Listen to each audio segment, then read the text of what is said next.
Hello everyone guys, welcome back to YouTube channel knowledge Krida. विद्यार्थी मित्रांनो, 12वी फिजिक्सचा पेपर 17 फेब्रुवारीला होणार आहे. मग या 17 फेब्रुवारीला होणाऱ्या फिजिक्सच्या पेपरसाठी तुमच्याकडे जेवढे दिवस आहेत प्रिपरेशन करण्यासाठी, त्या दिवसांमध्ये तुम्हाला एकदम चांगली प्रिपरेशन करायची आहे आणि एकदम चांगली प्रिपरेशन करून तुमचा फिजिक्सचा पेपर एकदम चांगला तुम्हाला सोडवायचा आहे. तर मग विद्यार्थी मित्रांनो, या व्हिडिओमध्ये तुम्हाला एवढ्या चांगल्या पद्धतीने मी सांगणार आहे की फिजिक्सचा पेपर तुमचा एवढा चांगला जाणार आहे, कारण की जे मी तुम्हाला सांगणार ते तुम्ही फॉलो केलं तर तुमचं 100% चांगला पेपर इथं जाणार आहे. मी तर गॅरंटी घेऊ शकतो. कारण की गॅरंटी का घेतो, कारण की तुम्हाला एवढ्या चांगल्या पद्धतीची स्ट्रॅटेजी प्रिपरेशन प्लॅन सांगणार आहे, जेणेकरून तुम्ही फिजिक्स, कारण की फिजिक्स असा सब्जेक्ट आहे तुमचं PCMB, तुमचे जे सायन्सचे विद्यार्थी आहे ना, तुम्ही तुमचं PCMB किंवा जे सब्जेक्ट असतील ऑप्शनल, त्यामधले फिजिक्स जो असा सब्जेक्ट आहे एकदम मास्टर सब्जेक्ट आहे विद्यार्थी मित्रांनो, जो सर्वांना इथं हार्ड वाटतो. बट इम्पॉर्टंट काय, फिजिक्स म्हणजे कोणताही सब्जेक्ट असो हा हार्ड नसतो. तुम्हाला त्याबद्दल ना कशा पद्धतीनं करायचं आहे प्रिपरेशन हे तुम्हाला माहिती असेल कमीत कमी दिवसामध्ये. ठीक आहे, आता तुमच्याकडे जेवढे दिवस आहेत ना, त्यामध्ये नेमकं तुम्हाला काय करायचं असेल ते मी तुम्हाला सांगतो. कारण की तुम्ही वर्षभर तर स्टडी केलेलाच असेल, ठीक आहे, बट आता पेपरच्या वेळेला नेमकं तुम्हाला काय करायचं आहे ते एकदम चांगल्या पद्धतीनं तुम्हाला जर समजलं तर तुम्ही काय करू शकता, चांगली प्रिपरेशन करून तुमचा पेपर चांगला देऊ शकता. आता स्कोर किती येणार आहे, किती मार्क्स पडतील ते इम्पॉर्टंट नाही आहे. इम्पॉर्टंट काय की तुम्ही तुमची प्रिपरेशन कशी करता आणि तुम्ही तुमचं बेस्ट कसं देता हे इम्पॉर्टंट आहे. ठीक आहे, तर एवढं आपण गॅरंटी सांगू शकतो. व्हिडिओ पाहिल्यानंतर तुमची इथं मार्क्स फिजिक्सचे 100% इथं वाढणार आहेत, कारण की जसं मी तुम्हाला सांगणार आहे ते तुम्ही फॉलो केलं तर तुमच्या प्रिपरेशनमध्ये. ठीक आहे, तर पहा, आता सगळ्यात इम्पॉर्टंट काय, तुमच्याकडे किती दिवस आहेत फिजिक्सच्या पेपरसाठी. तर आज पहा, आज मी हा व्हिडिओ जेव्हा बनवत आहे तेव्हा आहे 13 फेब्रुवारी, म्हणजे आज तुमचं इथं काय मराठीचा पेपर झालेला आहे. ओके, मराठीचा पेपर तुम्ही देऊन आलेले आहे. ठीक आहे, आता पेपर झाला तो चांगलाच तुमचा गेला असेल नक्की. ठीक आहे, पण आता आपल्याला पुढच्या पेपरचं पाहायचं आहे. ठीक आहे, आता पहा, फिजिक्सच्या पेपरसाठी 13 फेब्रुवारी म्हणजे आजचा दिवस, अर्धा दिवस तुमच्याकडे आहे. पेपर दिल्यानंतर तुम्ही घरी याल वगैरे, रिलॅक्स वगैरे व्हाल, तर तेव्हापासून तुमचे मी सांगतो 6 ते 7 तास तुमच्याकडे हा अर्धा दिवसाचे समजा आहेत. ठीक आहे, खूप झाले 6 ते 7 तास, यामध्ये तुम्ही भरपूर चॅप्टर रिव्हिजन करू शकता. ठीक आहे, पुढे सांगतो काय काय करायचं आहे म्हणून. ओके, आता हा झाला समजा अर्धा दिवस असं पकडून चाला तुम्हाला. ठीक आहे, आता नंतर पहा इम्पॉर्टंट तुमचा 14 फेब्रुवारी, ओके, 15 फेब्रुवारी आणि 16 फेब्रुवारी हे तुमच्याकडे 3 दिवस कंप्लीट आहेत. ओके, कंप्लीट दिवस तुमच्याकडे आहेत फिजिक्सची प्रिपरेशन करण्यासाठी. तर पहा, हे 3 दिवस आणि हे 5 ते 6 तास, ओके, 6 ते 7 तास तुमच्याकडे आहेत फिजिक्सची प्रिपरेशन करण्यासाठी. तर याच्यासाठी कोणता असा बेस्ट प्लॅन आहे दादा, तो मी तुम्हाला सांगतो की कशा पद्धतीने तुम्हाला सर्व गोष्टी करायच्या आहेत या दिवसांमध्ये. ओके, गॅरंटीड तुम्ही ते फॉलो करा. मी तुम्हाला सांगेल तुमची प्रिपरेशन एकदम चांगली इथं होऊन जाणार आहे. ठीक आहे, आता पहा, सगळ्यात इम्पॉर्टंट आपण one by one, step by step इथं पाहूया. ठीक आहे, तर आपण कोणत्या कोणत्या गोष्टी पाहणार आहोत. तर पहा, सगळ्यात पहिली गोष्ट पाहणार आहोत आपण नंबर 1, ते म्हणजेच की पेपर पॅटर्न. मला माहिती आहे बऱ्याच जणांना पेपर पॅटर्न माहिती असेल, पण तरीसुद्धा बऱ्याच विद्यार्थ्यांना माहिती नसेल. मी तुम्हाला एक वेळ पेपर पॅटर्न सांगतो. ओके, पेपर पॅटर्न तुम्हाला इम्पॉर्टंट राहणार आहे. ठीक आहे, आणि पेपर पॅटर्नमध्ये सुद्धा काही गोष्टी इम्पॉर्टंट असतात जे की विद्यार्थ्यांना माहिती नसतात. ओके, आणि म्हणून त्यांना काय होते, थोडं कन्फ्युजन होते, ते सुद्धा मी तुम्हाला सांगतो. आणि दुसरी गोष्ट इम्पॉर्टंट, सगळ्यात इम्पॉर्टंट म्हणजे तुमचा प्लॅन. ओके, तुमचा हा प्लॅन आता कसा असायला पाहिजे या 3 दिवस आणि 6 ते 7 तासामध्ये, जेणेकरून तुमचं चांगल्या पद्धतीचं इथं प्रिपरेशन होणार, ते तुम्हाला मी सांगणार आहे. ओके, आणि या प्लॅनमध्ये सर्व गोष्टी तुमच्या कव्हर होतील की कशी प्रिपरेशन करायची, कशा पद्धतीनं सर्व गोष्टी हँडल करायच्या, म्हणून सगळं सांगतो मी तुम्हाला. ठीक आहे, तर आता सर्व गोष्टी आपण वन बाय वन इथं पाहूया. ठीक आहे, पण एक छोटीशी रिक्वेस्ट तुम्हाला थोडा वेळ काढून सांगतो, ते म्हणजेच की पहा, चॅनलवरती तुम्ही नवीन असाल तर सर्वांनी इथं सबस्क्राईब करून ठेवा. कारण की तुम्हाला माहिती आहे प्रत्येक पेपरसाठी मी तुम्हाला खूप इम्पॉर्टंट व्हिडिओज अशा पद्धतीचे देत आहेत. कारण की विद्यार्थी पहा, तुम्हीच पाहू शकता, लाखो विद्यार्थी इथं पाहत आहेत आणि त्यांना ते हेल्पफुल होत आहे, म्हणून ते विद्यार्थी काय करत आहेत, व्हिडिओला एवढं पाहत आहेत आणि त्यामुळे त्यांची प्रिपरेशन ते करत आहेत. ओके, तर चांगली गोष्ट आहे. जर तुम्ही माझ्या थ्रू तर तुम्हाला एवढं चांगली प्रिपरेशन करत असाल प्रत्येक सब्जेक्टची, माझा जो एक्सपिरियन्स आहे तो मी तुम्हाला देत असेल आणि तुम्ही तो फॉलो करत असाल, तर चांगली गोष्ट आहे. प्रत्येक विद्यार्थ्याला इथं नक्की फायदा होतो. ठीक आहे, पण तुम्हाला एक इम्पॉर्टंट काम करायचं आहे, ते म्हणजेच की पहा, एवढी मेहनत तुमच्याकडे सुरू आहे, फक्त एक काम करायचं आहे, चॅनलला तुम्ही काय करा, सर्वांनी सबस्क्राईब करून ठेवायचं आहे. आणि पहा, हा व्हिडिओ तुम्ही सर्वांनी काय करायचं आहे, शेअर करायचं आहे. कारण की पहा, तुमच्याकडे जेवढा वेळ आहे ना, असं काय होतं माहिती आहे का, आज 13 तारखेला हा व्हिडिओ मी बनवत आहे. काही विद्यार्थ्यांकडे हा व्हिडिओ कधी पोहोचते माहिती आहे का, उद्या पेपर आहे असा त्यांच्याकडे व्हिडिओ पोहोचतो, किंवा काही तास बाकी आहेत असा त्यांच्याकडे व्हिडिओ पोहोचतो. तसं नाही व्हायला पाहिजे ना, प्रत्येकाचा इथं इथं फायदा व्हायला पाहिजे. म्हणून सर्वांना हा व्हिडिओ तुम्ही शेअर करा, सगळीकडे शेअर करा. ठीक आहे, ज्यांचं 12वीमध्ये असतील सायन्स वगैरे, ओके, सगळ्यांना शेअर करून टाका व्हिडिओ. ओके, सगळीकडे ग्रुप्समध्ये वगैरे सगळीकडे शेअर करा. ओके, आणि आता सगळ्यांनी व्हिडिओला काय करून ठेवा, लाईक करून ठेवा. कारण की हे लाईक आणि सबस्क्राईब कायसाठी, कारण की तुमचं इथं काय की एक सपोर्ट दिसतो विद्यार्थ्यांचा. ओके, तर त्यासाठी विद्यार्थी मित्रांनो, बाकी काहीच नाही. ठीक आहे,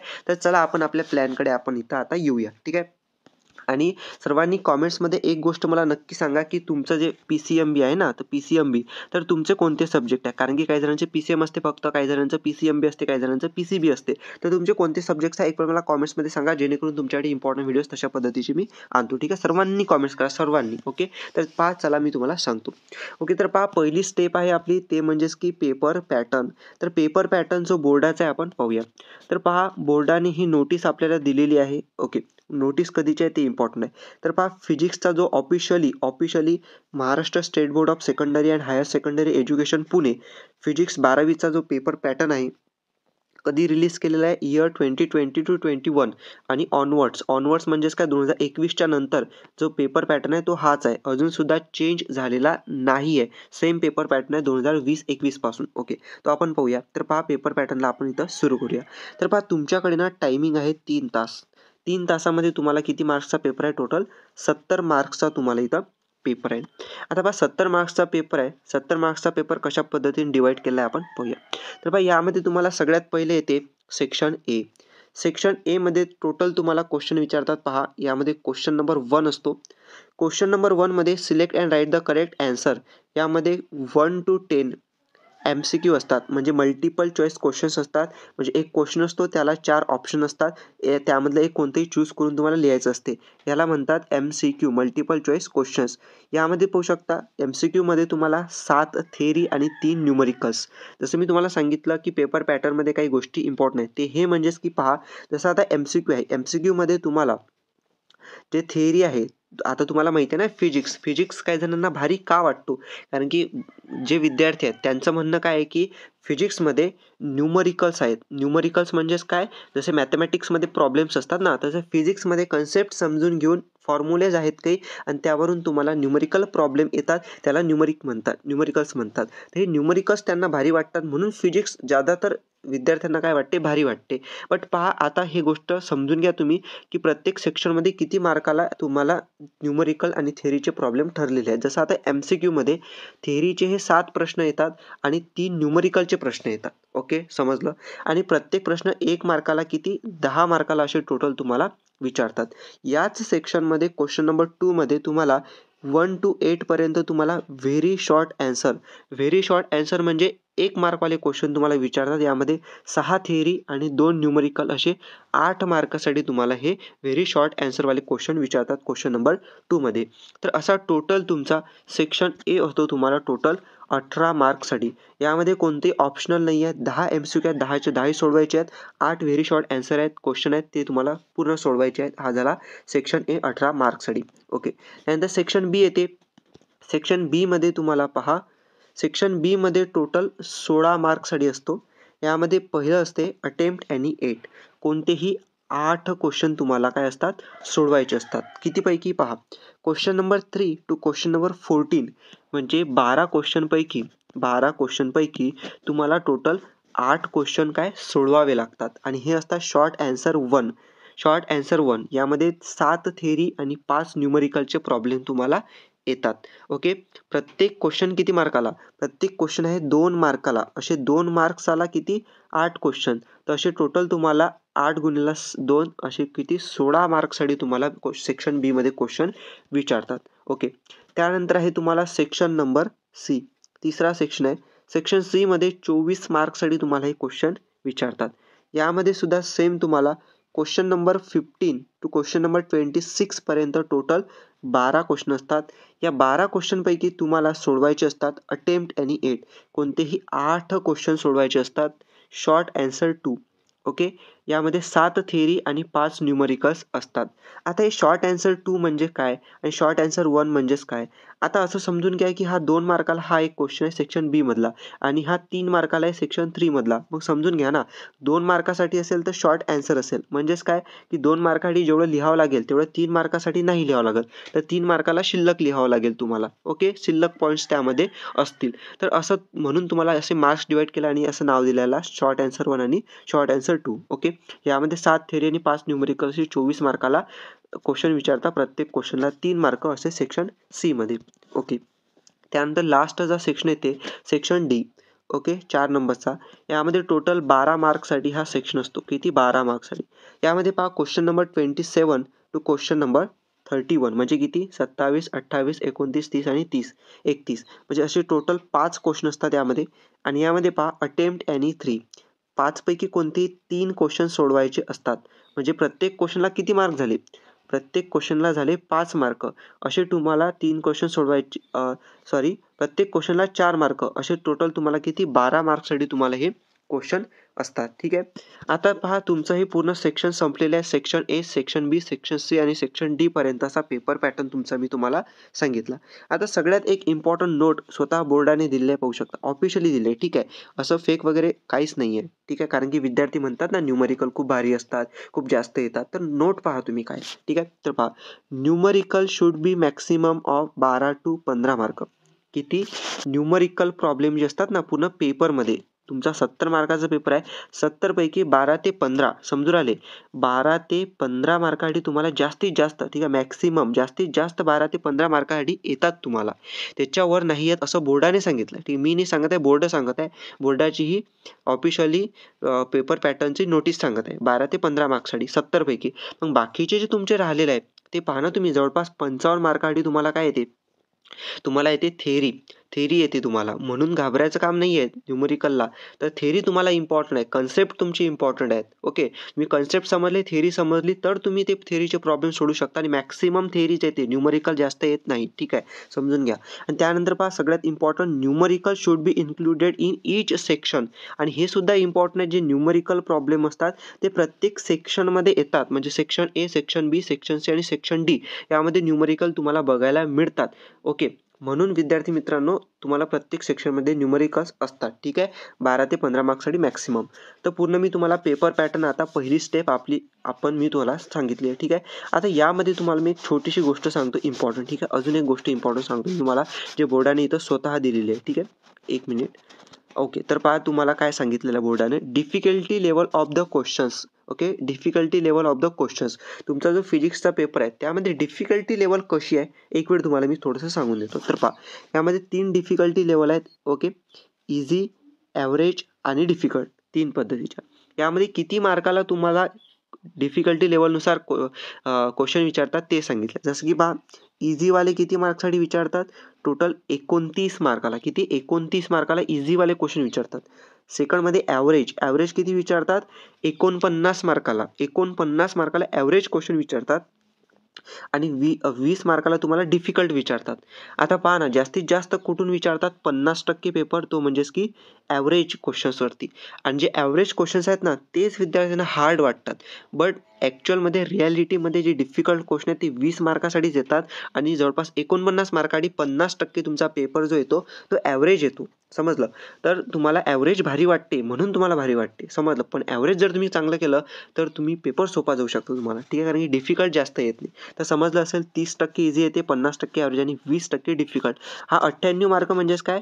ऑप्शनल आहे हा. तसा टोटल तुम्हाला 70च असतो. 98 म्हणजे ऑप्शनवाले क्वेश्चन आहेत ना, एनी 8, एनी 3, तर त्यामुळे टोटल 98 मार्काचा तुमचा हा पेपर होतो. तर हे तुम्हाला इम्पॉर्टंट होतं म्हणून सांगणं मी तुम्हाला हे सांगितलं. ठीक आहे. आता पहा हे सगळ्या गोष्टी झाल्या. पेपर पॅटर्न जो इम्पॉर्टंट होता तो मी तुम्हाला सांगितलेला आहे. ओके, तर आता एक वेळ काय, हे तुमचं काय वेटेज आहे युनिट वाईज. ओके, म्हणजे प्रत्येक चॅप्टरमधून किती मार्क्सला तुम्हाला येणार आहेत क्वेश्चन्स ते तुम्हाला इथं दिलं आहे. तुम्ही एक वेळ काय करा, इथं पाहून घ्या. ठीक आहे. ओके, एक वेळ तुम्ही पाहून घ्या. याच्यामध्ये आपल्याला टाइमपास जास्त करायचा नाही आहे. आपल्याला इम्पॉर्टंट गोष्ट कोणची आहे ते म्हणजेच की पॉईंट नंबर 2. पॉईंट नंबर 1 आपला संपलेला आहे, तो म्हणजेच की पेपर पॅटर्न पूर्ण डिटेलमध्ये आपण पाहिला. सेकंड गोष्ट आपली इम्पॉर्टंट आहे, पॉईंट इम्पॉर्टंट आहे, तो म्हणजेच की आपला प्लॅन. आपला प्लॅन आता कसा असायला पाहिजे तो पूर्ण डिटेलमध्ये मी तुम्हाला सांगणार आहे. ठीक आहे. आता पहा, अजूनसुद्धा तुम्ही आतापर्यंत व्हिडिओ पाहतात आणि अजूनसुद्धा सबस्क्राईब केलं नसेल तर तुम्ही काय करताय, सर्वांनी सबस्क्राईब करून ठेवा, कारण की अशा पद्धतीचं तुम्हाला कुठेही मिळणार नाही आहे जे मी तुम्हाला इथं सांगत आहे. ठीक आहे. तर सर्वांनी इथं सबस्क्राईब करून ठेवा आणि लगेच सर्वांनी व्हिडिओज लाईक करून शेअर करून टाका. ठीक आहे. तर पहा, प्लॅन कसा असायला पाहिजे. तर पहा, प्लॅन मी तुम्हाला सांगतो आणि या प्लॅनमध्ये स्टार्टिंगला सगळ्यात इम्पॉर्टंट गोष्ट येते ते म्हणजेच की कॉन्सन्ट्रेशन. तर पहा, तुमचं कॉन्सन्ट्रेशन हे सगळ्यात इम्पॉर्टंट आहे, कारण की तुमच्याकडे आता जेवढे दिवस आहेत त्यामध्ये कॉन्सन्ट्रेशन पॉवर, तुमचं फोकस हे इम्पॉर्टंट असलं पाहिजे. आता फोकस, कॉन्सन्ट्रेशन हे कशामुळे येईल, हे इन तुमच्या काल्मनेसमुळे, ओके, शांततेमुळे. तुम्ही जेवढे काम राहाल तेवढं तुम्ही इथं फोकस करू शकता, कॉन्सन्ट्रेशन करू शकता. कारण की पहा, जसं मी तुम्हाला पेपर पॅटर्न सांगितला, पेपर पॅटर्नमध्ये सांगितलं की डिफिकल्टी लेवल फक्त 20 मार्काची तुम्हाला असते, ॲव्हरेज पेपर 50% असतो तुम्हाला. ठीक आहे. त्याचमुळे गोष्ट मी तुम्हाला सांगितली, कारण की पहा, तुम्ही जर अगोदरच ठरवून घेतलं की पेपर फिजिक्सचा भारी असतो, त्यामधले कन्सेप्ट समजत नाहीत, न्यूमरिकल समजत नाहीत, तर तुम्ही हे स्वतः असं ग्राह्य धरून घेतलेलं आहे, पण ॲक्च्युअलमध्ये तसं नाही आहे. तुम्ही जर त्याला खरोखर मनाने, कॉन्सन्ट्रेशननी, फोकसनी, शांत मनाने समजून घेतलं कन्सेप्टला, तर तुम्ही इझिली तो समजून घेऊ शकता आणि एक वेळ तुमचं ते अनलॉक झाली पॉवर. अनलॉक कोणती पॉवर? ती कन्सेप्ट समजून घेण्याची पॉवर तुमची अनलॉक झाली, म्हणजे समजून घ्या की तुम्हाला तो प्रॉब्लेम किती इझी वाटते. म्हणजे ॲव्हरेजसुद्धा तुम्हाला इझी वाटेल, डिफिकल्टसुद्धा तुम्हाला इझी वाटेल. म्हणून सगळ्यात इम्पॉर्टंट सध्या गोष्ट आहे ते म्हणजे ती काल्मनेस तुमची, ओके. आणि हा विचार करू नका की आपला पेपर वगैरे कसा जाईल, फक्त एवढा विचार करा की आपल्याला चांगला पेपर द्यायचा आहे आणि तुम्हाला काय करायची, सध्या तुमची प्रिपरेशन कशी बेस्ट होणार आहे ते तुम्हाला पाहायचं आहे. ठीक आहे. तर ही पहिली गोष्ट झाली या आपल्या प्लॅनमधली.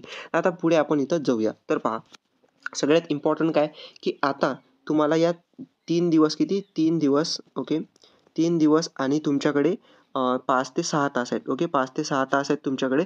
यामध्ये तुम्हाला कशा पद्धतीनं करायचं आहे. तर पहा, आता सगळ्यात इम्पॉर्टंट म्हणजे जे स्टुडंट, ओके, जे स्टुडंट आहेत, तर तुम्ही जे आहेत ना, आता असे विद्यार्थी आहेत फिजिक्सचा अभ्यास करणारे की ज्यांनी वर्षभर अभ्यास नक्की केलेला असेल, ओके. आता वर्षभर अभ्यास केला म्हणजेच काय, नक्कीच केला असेल म्हणून तर तुम्ही स्ट्रॅटेजीचा व्हिडिओ इथं पाहत आहात ना. तर मग तुमच्यासाठी स्पेशली हे सांगतो. आणि त्यानंतर जे असे विद्यार्थी आहेत की बाबा खरोखर त्यांना म्हणजेच अभ्यास त्यांनी अजिबातच केला नाही, अजिबातच ज्यांनी केला नाही ना, त्यांना मी सुद्धा सांगतो. बट अगोदर त्यांना सांगतो, ओके, की ज्यांनी इथं पूर्ण वर्षभर खूप चांगल्या पद्धतीनं अभ्यास वगैरे केलेला आहे किंवा काही ना काही तुमचे जेवढे चॅप्टर्स आहेत, असं म्हणत नाही की पूर्णच्या पूर्ण तुम्ही चॅप्टर कव्हर वगैरे केले असतील, नाही. तुम्ही तुमचा अभ्यास वर्षभर थोडा काही ना काही केला असेलच ना, तर त्यासाठी तुम्हाला मी इथं सांगतो जो प्लॅन असेल आपला त्यानुसार. ठीक आहे. तर पहा, तुम्हाला सगळ्यात इम्पॉर्टंट जो प्लॅन असेल ना, तर त्यामधलं आहे तुम्हाला करायचे आहे ते म्हणजेच की रिव्हिजन, ओके. रिव्हिजन तुम्हाला करायची आहे, ओके. आता रिव्हिजन करायची आहे तुम्हाला, कारण की पहा, आता असं नाही होणार की तुमचं जेवढे फिजिक्सचे चॅप्टर्स वगैरे असतील त्यामध्ये एखादा नवीन चॅप्टर आहे तो तुम्हाला कंप्लीट अजिबातही तुम्ही केला नसेल याच्या अगोदर, तो तुम्हाला कंप्लीट करायचा आहे. असं आता तुम्हाला तो करण्यासाठी खूप वेळ जाणार आहे, खूप टाईम लागणार आहे, असं होणार नाही आहे. ठीक आहे. हे समजून घ्या. आता इम्पॉर्टंट काय, तुम्हाला रिव्हिजन करायची आहे आणि रिव्हिजनच तुमच्यासाठी एक बेस्ट ऑप्शन असणार आहे, एक बेस्ट प्लॅन असणार आहे तुम्हाला पेपर चांगला सोडवण्यासाठी. ठीक आहे. पण आता रिव्हिजन तर करायची आहे, पण रिव्हिजन करायची सुद्धा काही स्टेप्स असतात, रिव्हिजन करायची सुद्धा काही प्लॅनिंग असते, स्ट्रॅटेजी असते. ते कशा पद्धतीची ते मी तुम्हाला इथं डायरेक्टली सांगतो. ठीक आहे. तर पहा, रिव्हिजन करण्यासाठी, तर पहा, तुमचं जे बुक आहे ना, मी तुम्हाला एक प्रॉपरली सांगतो, प्रॉपरली गाईडन्स देतो की कशा पद्धतीनं रिव्हिजन करत असतात, ओके. कारण की रिव्हिजन करणे खूप इम्पॉर्टंट आहे, ओके. आता पहा, तुमच्याकडे जेवढे चॅप्टर्स आहेत, ओके, किती चॅप्टर्स आहेत तुम्हाला, टोटल 16 चॅप्टर्स आहेत तुम्हाला. ठीक आहे. फिजिक्सचे टोटल 16 चॅप्टर्स तुमच्याकडे आहेत, ओके. रोटेशनल डायनॅमिक्सपासून तर सेमीकंडक्टर डिव्हायसेसपर्यंत. त्या 16 चॅप्टर्सपैकी सगळ्यात पहिली गोष्ट तुम्हाला करायची आहे ते म्हणजेच की चॅप्टरची लिस्ट बनवायची आहे तुम्हाला. कोणते चॅप्टरची लिस्ट, तर ते इझीवाले चॅप्टर जे असतील त्याची तुम्हाला लिस्ट बनवायची. आता इझीवाले चॅप्टर्स म्हणजेच काय, इझीवाले चॅप्टर म्हणजेच पहा, आता तुम्ही वर्षभर अभ्यास केलेला आहे. आता वर्षभर अभ्यास करताना हे जे 16 चॅप्टर्स आहेत, काही जण विद्यार्थी असतील की 16चे 16 चॅप्टर्स तुम्ही केलेले असतील म्हणजेच काय की त्याचं नोट्स बनवलेले असतील, बुकमधून तुम्ही स्टडी केला असेल, सेल्फ स्टडी केला असेल, क्लासेसमध्ये तुम्हाला शिकवलं असेल आणि एकूण तुम्ही 16 चॅप्टर्स तुमचे कंप्लीट केले.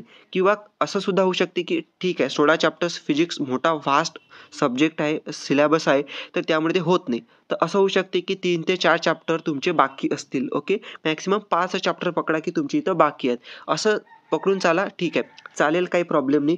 तरीसुद्धा तुम्हाला आता कशा पद्धतीनं करायचं आहे त्या विद्यार्थ्यांसाठी सुद्धा तुम्ही हे फॉलो करा जे मी सांगत आहे. ठीक आहे, तर तुम्हाला काय करायचं आहे, अगोदर एक लिस्ट बनवायची आहे इझीवाल्या चॅप्टर्सवरती. ठीक आहे, आता लिस्ट कशी बनवायची पहा. समजा आता फॉर एक्झाम्पल रोटेशनल डायनॅमिक्स हा एक चॅप्टर आहे, तुम्हाला हा इझी वाटतो. ओके, इझी वाटतो म्हणजेच काय की त्यामधले तुम्हाला कन्सेप्ट समजतात, त्यामध्ये तुम्हाला न्यूमेरिकल समजतात, त्यामधले तुम्हाला थेअरीवाले क्वेश्चन येतात. ओके, ते तुम्ही आता फक्त तुम्हाला रिवाईज केल्यानंतर तुमचं पाठांतर वगैरे जे असेल ते म्हणजे समजून घेतल्यानंतर, सगळं कन्सेप्ट समजून घेतल्यानंतर ते होऊन जाईल. हे झालं रोटेशनल डायनॅमिक्स. नंतर समजा आता मेकॅनिकल प्रॉपर्टीज ऑफ फ्लुइड्स आहे, हे सुद्धा तुम्हाला समजते. ठीक आहे, मग एखादा विद्यार्थी असेल की त्याला kinetic theory of gases and radiation खूप भारी वाटतं, अरे बाबा खूप भारी आहे, याच्यामध्ये थेअरीसुद्धा खूप जास्त आहे वगैरे असं त्याला वाटते. ठीक आहे, तर ठीक आहे, त्याला हा हार्ड सब्जेक्टमध्ये आला. नंतर थर्मोडायनॅमिक्स हार्डसुद्धा त्याला हार्ड वाटतो समजा, आपण असं कन्सिडर करूया. ठीक आहे, तुम्हाला कोणकोणते हार्ड वाटतात, इझी वाटतात ते तुम्हाला माहिती आहे, कारण की ते तुम्ही अभ्यास जसा केला असेल त्यानुसार तुम्हाला असं वाटते. ठीक आहे,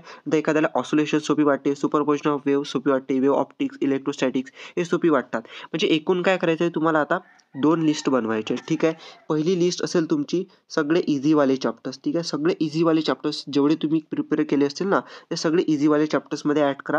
आणि सेकंड लिस्ट बनवायची तुम्हाला हार्डवाले चॅप्टर.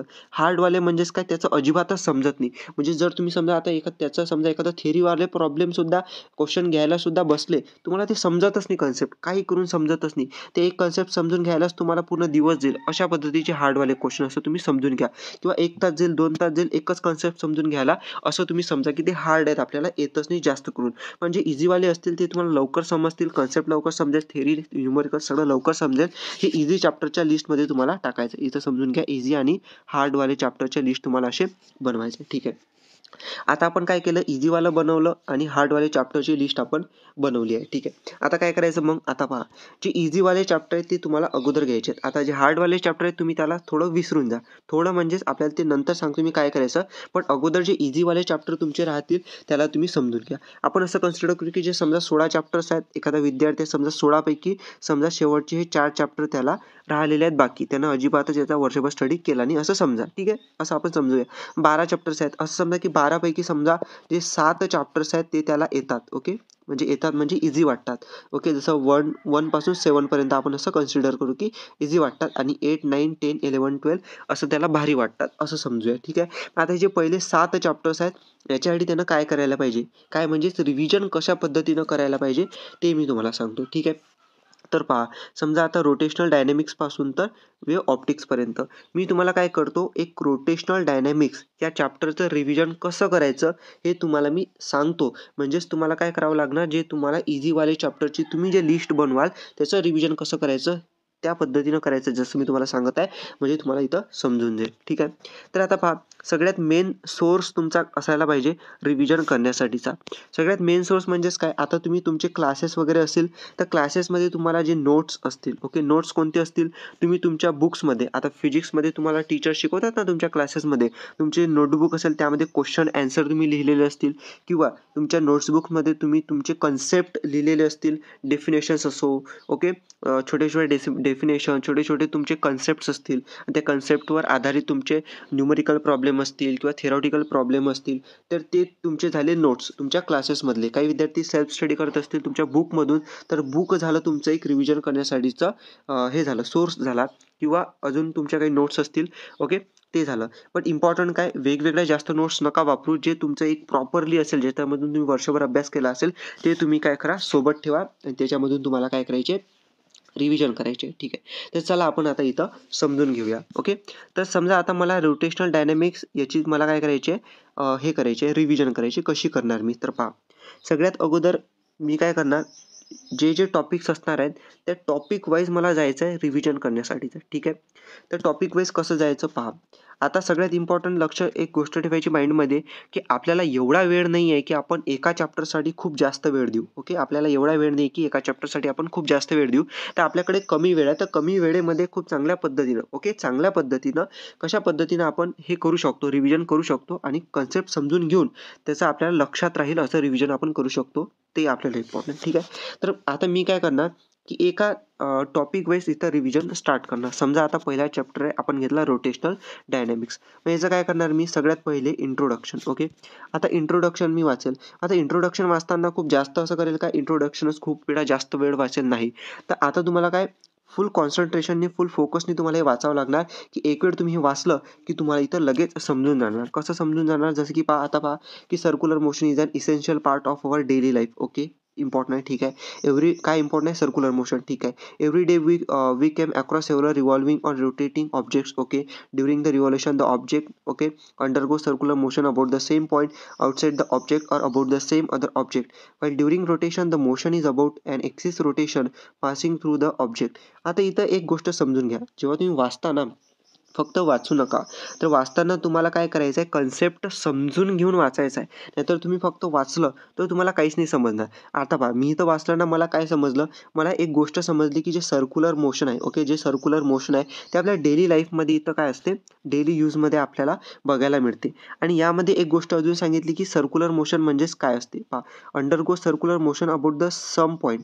म्हणजे इथं सर्क्युलर मोशन म्हणजे काय सांगितलं, मी समजून घेतलं की बा while during the rotation of circular motion about an axis of rotating passing about through the object. म्हणजे कसा काय असते, ॲक्सिस असते आणि त्याच्या भोवती जे मोशन होते ते सर्क्युलर मोशन, असं याच्यावरून मला इंट्रोडक्शनवरून समजलं, ठीक आहे. आता मी वाचता वाचता काय केलं की एक इमॅजिन केलं की हा एक एक्सिस आहे, त्याच्याभोवती ऑब्जेक्ट काय रिव्हॉल्व होत आहे, यालाच काय म्हणतात इथं सर्क्युलर मोशन म्हणतात. एक्सिसच्या भोवती ऑब्जेक्ट रिव्हॉल्युशन करू राहिली त्याला सर्क्युलर मोशन म्हणतात. मी हे इमॅजिन केलं म्हणजे समजून राहिले. इमॅजिन केल्यानं काय होते की तुमचे कन्सेप्ट इथं लवकर समजतात तुम्हाला.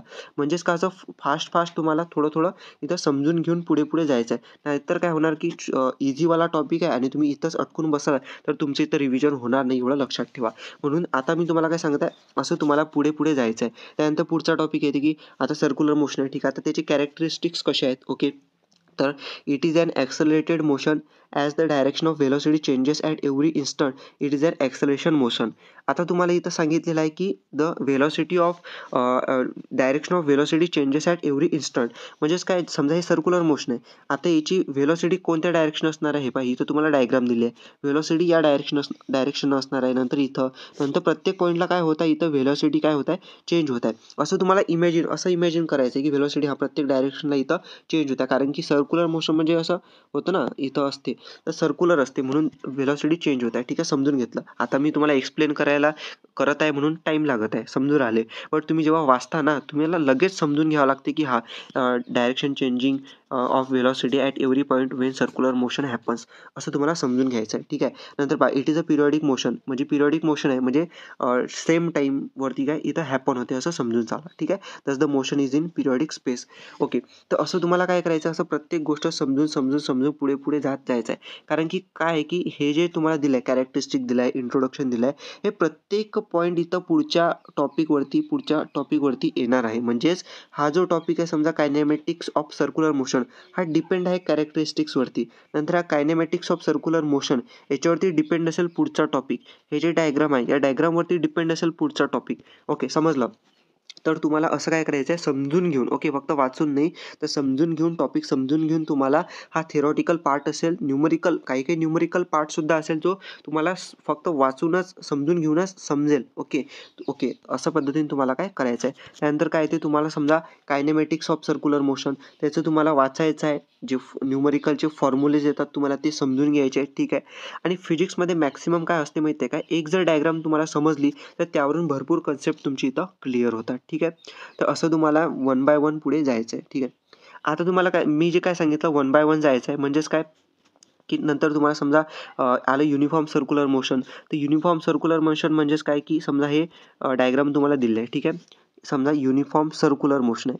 आता युनिफॉर्म सर्क्युलर मोशन म्हणजेच काय की समजा आता इथं काय असते सेंट्रिपिटल ॲक्सलरेशन असते, त्यानंतर अँग्युलर व्हेलॉसिटी असते ओके ओमेगा, आणि त्यानंतर रेडियस असते, त्यानंतर व्हेलॉसिटी चेंजेस ओके व्हेलॉसिटी असते.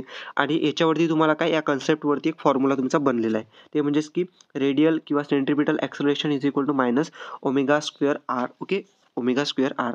आणि याचंच पुढे एक्सपान्शन करून लिहिलं आहे A is equal to omega square R. आणि इथं समजून घ्यायचं आहे, समजा आता हा फॉर्म्युला कसा आला ओके. तुम्हाला छोटे छोटे कन्सेप्ट माहीत असणे इम्पॉर्टंट आहे. जसं की आता ॲक्सलरेशन आलं ओमेगा स्क्वेअर आर. आता आपल्याला माहिती आहे ओमेगा स्क्वेअर ओमेगा म्हणजे काय होते, ओमेगा म्हणजे व्ही बाय आर होते, ठीक आहे, व्ही बाय आर होते समजा. मग ओमेगा स्क्वेअर काय होणार, V square by R square. आता इथं अजून अगोदरच आर होता, मग आर होता, आर सोबत एक आर कॅन्सल म्हणजे व्ही स्क्वेअर बाय आर झालं, समजलं. म्हणजे A is equal to V square by R okay, A is equal to V square by R, A is equal to V omega okay. म्हणजे आता V by R दोन V आहेत ना, V square म्हणजे V into V square, आणि V by R काय होते आपल्याला माहिती आहे. आता व्ही बाय आर म्हणजेच काय होते, ओमेगा होते, आणि अगोदरच आपल्याला व्ही दिला आहे म्हणजे A is equal to V omega. तर अशा पद्धतीने तुम्हाला एकाच फॉर्म्युल्यावरून पहा किती भरपूर एकाच कन्सेप्टवरून भरपूर फॉर्म्युले जिथं तयार झालेले आहेत. तर अशा कन्सेप्ट समजून घेऊन तुम्हाला जायचं आहे ओके. त्यासाठी तुम्हाला हे डायग्रामसुद्धा हेल्प करतील ओके. तर आता तुम्हाला काय करायचं, असं वन बाय वन सर्व कन्सेप्ट समजून घेत जायचं आहे.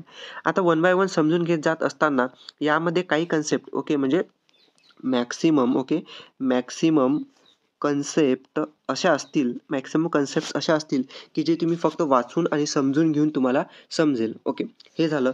मग आता अशा काही कन्सेप्ट असतात जे की तुम्हाला वाचून आणि समजून घेऊन फक्त नाही समजतील, तर त्याचं तुम्हाला प्रॅक्टिस करावी लागणार आहे. आता प्रत्येक विद्यार्थ्यासाठी प्रत्येक वेगवेगळे टॉपिक असतील जे की त्यांना हार्ड असतील ओके.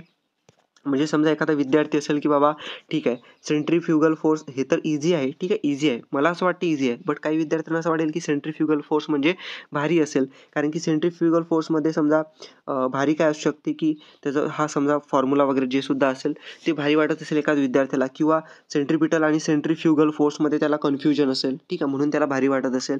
तर तुम्हाला काय करायचं आहे, जे भारी वाटते ना तुम्हाला, आता भारी म्हणजे तुम्हाला समजा न्यूमरिकल कन्सेप्ट भारी वाटत असेल तर त्याची तुम्हाला प्रॅक्टिस करायची आहे, ठीक आहे, समजलं. म्हणजे मी तर तुम्हाला दोन गोष्टी सांगितल्या.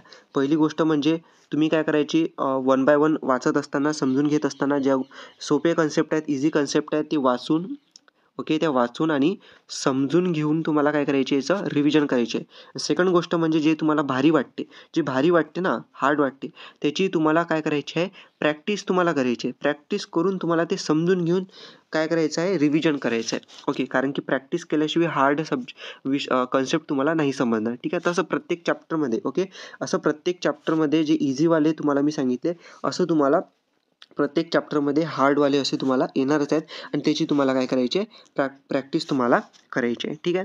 आता पहा समजा आता वन बाय वन मी इथं जात आहे, मग तुम्हाला काय करायचं आहे माहिती आहे का, समजा सेंट्रिफ्युगल फोर्स आहे, सेंट्रिफ्युगल फोर्समधले जे पास्ट इयरला आपण जसं पाहतो की पास्ट इयरचे क्वेश्चन पेपर्स वगैरे असतात, त्यामध्ये कोणकोणते क्वेश्चन इम्पॉर्टंट असतात, विचारले जात असतात, ते काही जणांना माहिती असतात, ठीक आहे.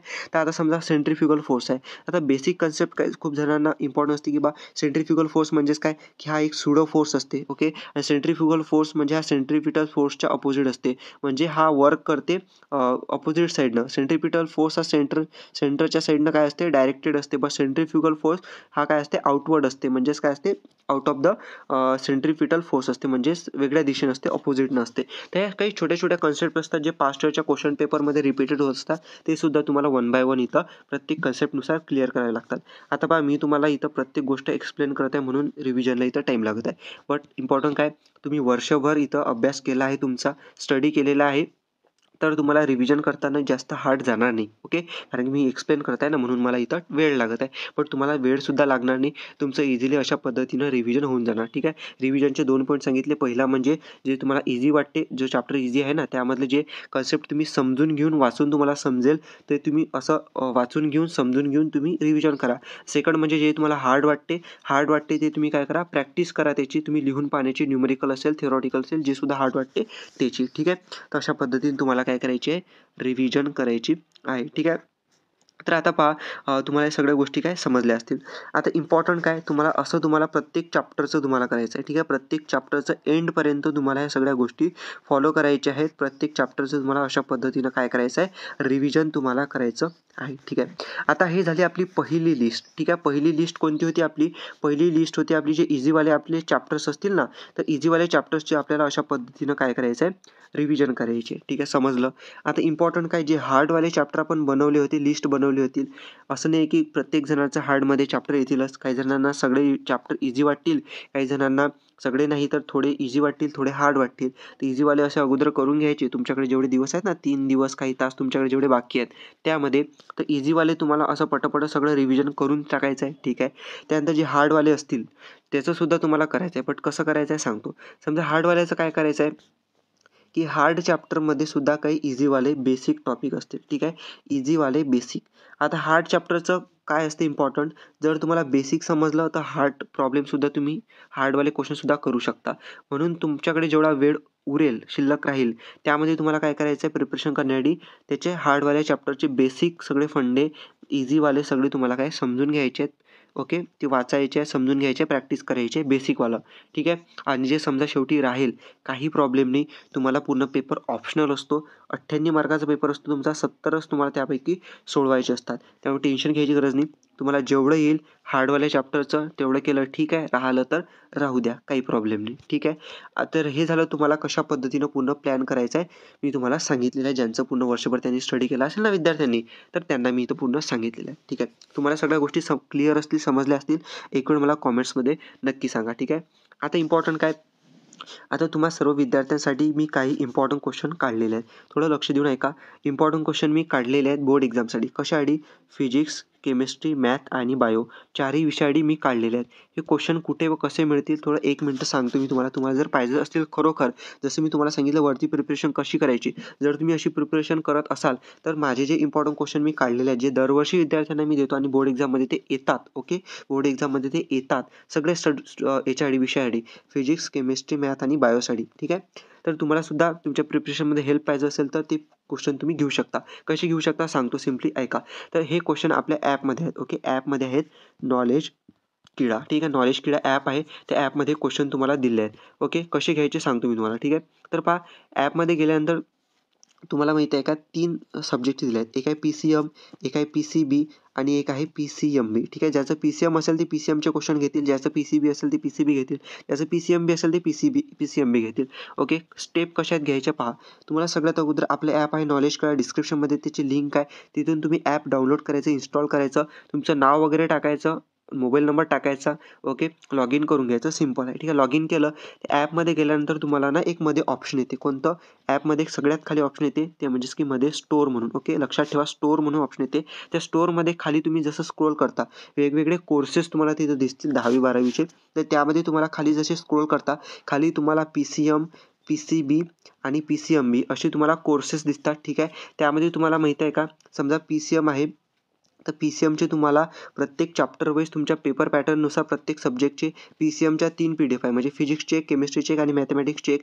PCBसाठी फिजिक्स, केमिस्ट्री, बायो 3 PDF आणि PCMBसाठी 4 PDF असे प्रत्येक सब्जेक्टचे सेपरेटली PDF तुम्हाला दिले आहेत. आता प्रत्येक PDFमध्ये तुम्हाला चॅप्टर वाईज तुमचे पेपर पॅटर्ननुसार म्हणजे MCQ 1 मार्कवाले क्वेश्चन, 2 मार्कवाले, 3 मार्कवाले आणि 4 मार्कवाले जे इम्पॉर्टंट क्वेश्चन्स आहेत बोर्ड एक्झामसाठी येणारे ते मी तिथं काढलेले आहेत. सब्जेक्ट टीचरकडून, ठीक आहे. म्हणजे जे सब्जेक्ट शिकवतात ना टीचर, त्यांच्याकडून ज्यांना एक्सपिरियन्स आहे खूप चांगला त्या फील्डमध्ये, ठीक आहे. तर ते तुम्हाला आता पहा इम्पॉर्टंट याची ना फीज ठेवली, असं मला ट्रान्सपरंट ठेवायचं आहे सगळं. त्याची फीज आहे PCMसाठी पहा, PCMBसाठी पहा आणि PCBसाठी पहा, सगळ्या याची फीज आहे. एक वेळेस तुम्हाला सगळ्या सब्जेक्टसाठी समजा PCM घ्यायचा तर PCMसाठी एक वेळ फी पे केली की सगळ्या तुम्हाला काय तिथं PCMसाठी सगळे इम्पॉर्टंट क्वेश्चन येऊन जातील. असं तुम्हाला PCB आणि PCMBसाठी तुम्ही करू शकता, ओके. तर अशा पद्धतीने तुम्हाला दिले आहेत PDF तुम्ही डाउनलोड करू शकता, ज्या प्रिंटसुद्धा काढू शकता, ठीक आहे. काही प्रॉब्लेम नाही. तर सगळ्या गोष्टी मी तुम्हाला इथं सांगितलेल्या आहेत. आता असे विद्यार्थी की ज्यांचं इथं वर्षभर त्यांनी काहीच स्टडी केलेला नाही आहे, त्यांनी नेमकं काय करायचं, तर त्यांच्यासाठी मी फक्त आणि फक्त एकच सोल्युशन त्यांना सांगतो. फक्त एकच सोल्युशन आहे, ते म्हणजेच की बा आता तुम्ही तर सगळं खूप जास्त कव्हर नाही करू शकत, बट एक गोष्ट तुम्ही करू शकता, ते म्हणजेच की बा जे इम्पॉर्टंट टॉपिक सांगतात ते कव्हर करायचे आहेत. ते म्हणजेच की सगळ्या चॅप्टरचे जेवढं होत असेल तेवढं MCQ, त्यानंतर तुम्हाला काय करायचे आहेत डेफिनेशन सगळ्यात महत्त्वाचं मी सांगत आहे डेफिनेशन्स आहेत. ठीक आहे. डेफिनेशन्स ज्या असतील तुम्हाला त्या सगळ्या जेवढं होत आहे तेवढं तुम्ही कसंही करून जा. ठीक आहे. त्यानंतर डायग्राम्स असतात काही. ओके. डायग्राम्स तुम्ही करून जा. ओके. डायग्राम्स आणि फॉर्म्युलाज लक्षात ठेवा.